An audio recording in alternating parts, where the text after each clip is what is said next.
तुम्ही काहीतरी डॉक्युमेंट देऊन ॲटलिस्ट एक सर्क्युलेट झालं त्याच्यावर काहीतरी पुढे इफेक्ट बघू शकतो. तुम्ही त्याचं स्पेसिफिकेशन दिली जर ती दिलीच नसती तर मग विंडो कुठल्या बँकेत द्यायची याच्यावर 15 दिवस सुद्धा डिस्कशन होऊ शकतो. सो ॲटलिस्ट कसं आहे तुम्ही स्पेसिफिकेशन दिली आता ते सगळं गणित ऑफरचं यांचं कसं बसतावं वेगळा पाहिजे. बाकी आमचे EMD आणि बँक गॅरंटी फुल पोटेन्शियल याच्याबद्दल काही काही नाही.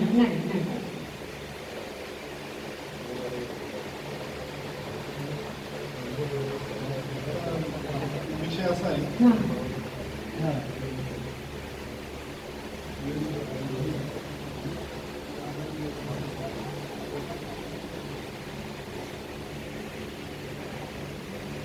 तुम्हाला जो सँक्शन प्लॅन दिलाय त्याच्यामध्ये एक रिफ्लेक्ट होईल तुम्हाला 11,467 स्क्वेअर मीटर इतका एरिया ULC अंडर आहे. मग त्याचे जे काही बायलॉज आहेत आजच्या पर्टेनिंग लॉज प्रमाणे जे काही बायलॉज आहेत त्या बायलॉजला अबाइडेड राहून तुम्हाला सगळं करावं लागतं.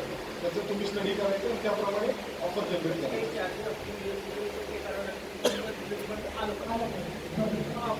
जसं आपण म्हणतो की हा पोर्ट ULC अंडर आहे बरोबर एक कन्सिडरेशन येतं तसं त्याप्रमाणे ULC लागू आहे या कन्सिडरेशन प्रमाणे पुढचं प्रोसिडिंग झालं पाहिजे.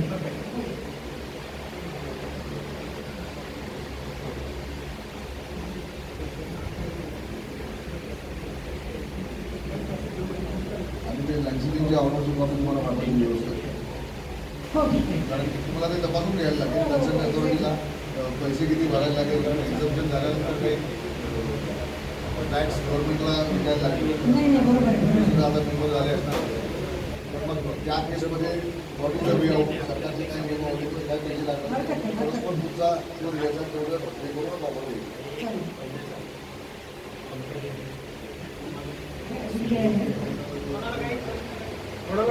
कोणाला काही प्रश्न विचारायचे असतील तर विचारू शकतो.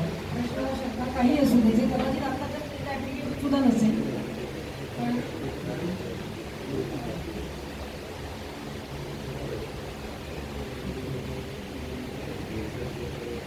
आहेत कोणाचे काही प्रश्न.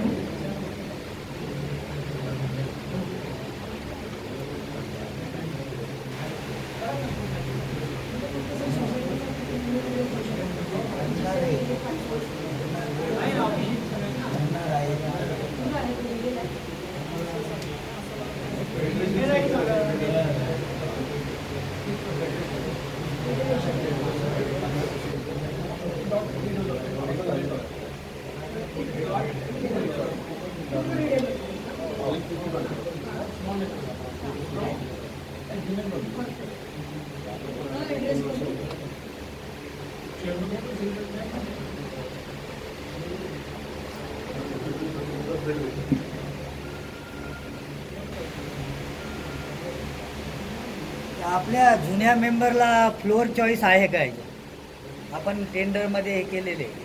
आपला विषय आहे आता आपण टेंडर संदर्भात आहे आपण त्यामध्ये सगळं टाकलेलं आहे. अच्छा ते शंका होती त्याच्यासाठी विचारलं.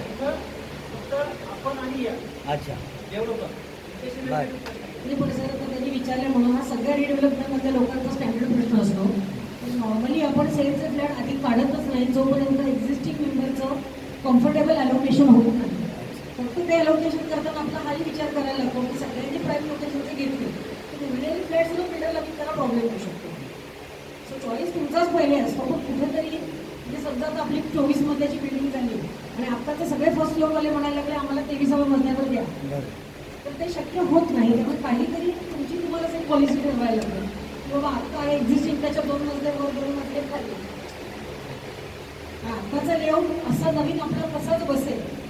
तर साधारण नॉर्मली आपण डोक्यात काय ठेवायचं की आपल्याला चांगल्या पद्धतीचं घर मिळतंय मग मला पुढून नॉर्मली एक डोक्यात कसं असतं हाच लेआउट बसेल का तर हा लेआउट बसला नाही तरी जो बसेल तो ह्याच्यापेक्षा डेफिनेटली बेटर असेल. आणि पार्किंग असू दे तुमचं फ्लॅट सिलेक्शन असू दे या सगळ्याला किंवा जसं यांनी दिलंय की एखाद्या बिल्डरला एखाद्या ओनरला वाटलं की मला मोठा फ्लॅट नको तो 2 ह्याच्यात करून द्या. आता पहिलं जे काही तुम्हाला हे दिलं जातं ना त्याच्यानंतर त्या प्लॅनवर खूप रिव्हिजन्स होत जातात. सो आणण्यासाठी युआर सॅटिस्फाईड आम्ही सेल प्लॅनसाठी पुढे जाऊ शकत नाही कारण तुमच्या फायनल झालेल्या प्लॅनवरच आमची सेल प्लॅनची बिल्ड बसते. बाकीचं सर डिटेलमध्ये बोलतील. सेल प्लॅन हा एमओएच्या नंतर नाही, असतो सेल प्लॅन म्हणजे जे सेलसाठी बिल्डरला विकायला असतात. एमओयू जेव्हा सर साईन होतं ना, तेव्हा तुम्हाला ऑलरेडी एमओयूच्या आधी आपली ऑफर वगैरे सगळं रादर तुम्हाला आमच्या ऑफर हे सगळं परवडल्यानंतरच तुम्ही आम्हाला सिलेक्ट केलेलं असतं. त्यामुळे तुम्हाला जी काही ऑफर असते ती एमओयूला तुम्हाला कळलेलं असतं की आपल्याला एक्झिस्टिंग फ्लॅटवर किती पर्सेंट म्हणून आपला नवीन फ्लॅट किती येणार आहे. आणि मी सेल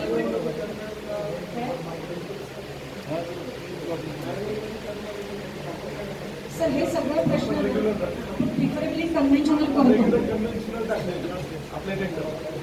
आपण आता कसं होतं की प्लॅन जोपर्यंत बसत नाही, रिडेव्हलपमेंटला कसं होतं, खूप जर युनिट्स असतील तर गुरु गणेश तुमचे 37 आणि 40 युनिटचे टाईप्स असतील आणि सगळीकडे मायवन करून सो हा प्रश्न आहे ना, तुमचं डिझाईन कसं बसतंय, किती व्हेरिएशन्स आहेत. आता जे प्रोजेक्ट करतो ना तिथं खालपासून वरपर्यंत सगळं सेम आहे, तिथं मायवन खूप सोपं होतं.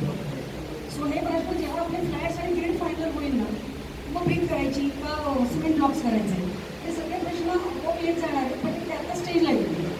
म्हणजे आता मी मायवन दाखवतो म्हणलं आणि नंतर आपली ग्रीड असेल तर मायवन इफेक्टिव्हच होणार नाही.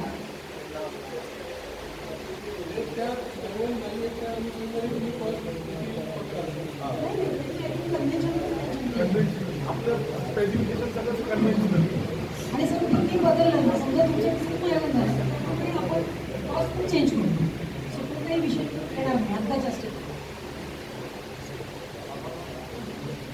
अजून आणि काही हॅलो. ULC वगैरे काही सांगितलं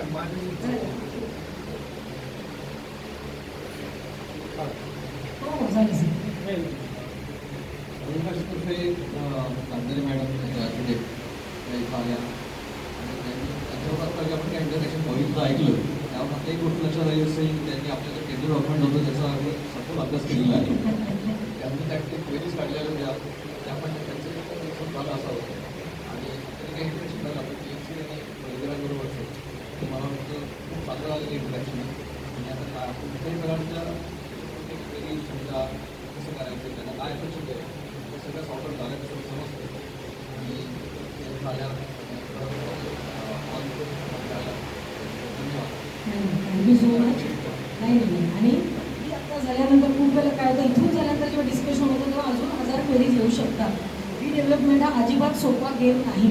सो त्याच्यानंतर जो काही ईमेल ॲड्रेस मी सरांकडे देते सोसायटीला जमीन कुठलीही शंका असेल, अगदी फालतू शंका असेल तर ती शंका घेऊन तुम्ही 2.5 वर्ष राहू शकत नाही. आम्हाला परवडलं ते आम्ही क्लिअरली सांगू सर की आम्हाला जमणार नाही. तर कुठलीही शंका असू जशा आता मीही शंका विचारल्या त्यांनी सगळ्यांनी खूप मोठ्या लेवलची होती असं नाही. सो ईमेल ॲड्रेस शेअर करायचं कारण तेच आहे. आम्हाला काम मिळो न मिळो ही फार वेगळी गोष्ट आहे. पण कुठलीही शंका असेल आणि जेव्हा तुम्ही आमचं प्रेझेंटेशन बघाल तेव्हा तो सगळ्याला बेसिक तुम्हाला क्लॅरिटी आली पाहिजे की आपले हे सगळे पॉईंट्स ॲटलिस्ट ॲड्रेस झाले. सगळ्याची उत्तरं हो असतील असं नाही. सगळ्यांना थँक्यू सो मच. मेरिट टीमला स्पेसिफिक थँक्यू.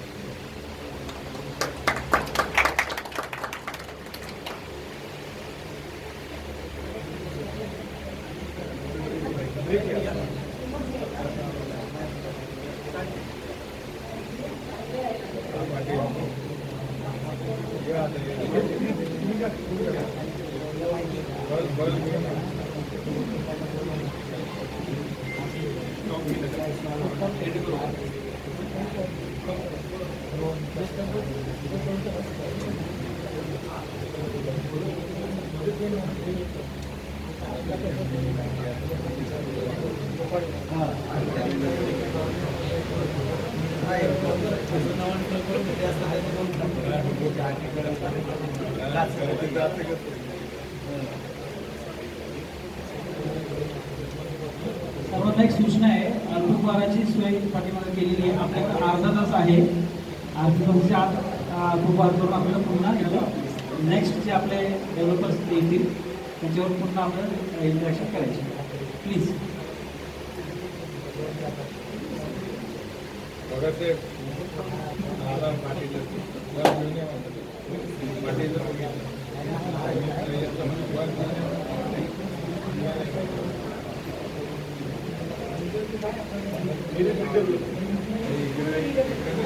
बाहेर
आम्ही